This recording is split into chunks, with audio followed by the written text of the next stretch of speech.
table, it's Auntie Lou here to read you some stories. So today we're going to start with Zog, which is one of my favourites. Madam Dragon ran a school many moons ago. She taught young dragons all the things that dragons need to know. Zog, the biggest dragon, was the keenest one by far.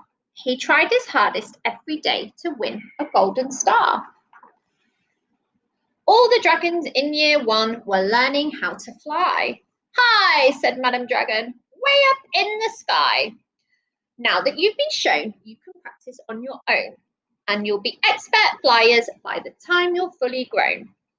Zog went off to practice, flying free and fast. He soared and swooped and looped the loop, then crashed into a tree.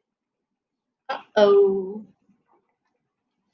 Just then a little girl came by. Oh, please don't cry, she said.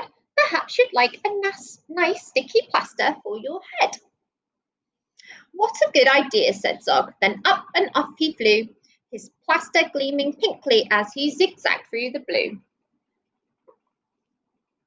A year went by, and in year two, the dragons learned to roar. More, said Madam Dragon.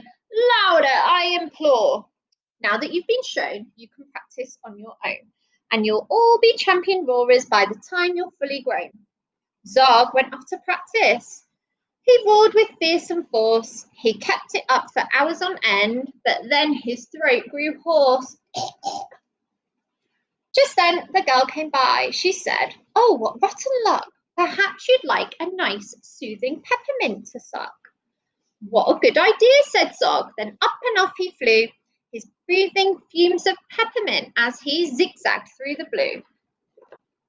A year went by, and in year three, the dragons learned to blow.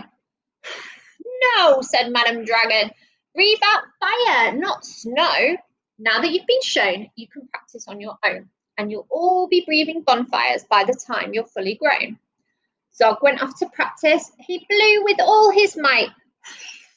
He twirled around in triumph and caught his wingtip alight. Just then the girl came by again. She said, you poor old thing. Perhaps you'd like a nice stretchy bandage for your wing. What a good idea, said Zog. Then up and off he flew, his bandage flapping wildly as he zigzagged through the blue. All the year four dragons were learning. Can you guess? Yes, said Madam Dragon, how to capture a princess. Now that you've been shown, you can practice on your own. You'll need to capture hundreds by the time you're fully grown. Zog went off to practice. He tried and tried and tried, but he simply couldn't manage. I'm no good at this, he cried. I'll never win a golden star. Just then he saw the girl. Perhaps, she said, you'd like to capture me. I'm Princess Pearl. What a good idea, said Zog. Then up and off they flew, the princess gripping tightly as they zigzagged through the blue. Ah, said Madam Dragon, our first princess so far. Congratulations, Zog, my dear, you've won a golden star. Zog was proud and happy, and Pearl felt good as well. She took the dragon's temperatures and nursed them when they fell. A year went by, and in year five, the dragons learned to fight. Right, said Madam Dragon, here comes a real live knight.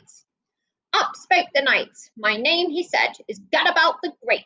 I've come to rescue Princess Pearl. I hope I'm not too late.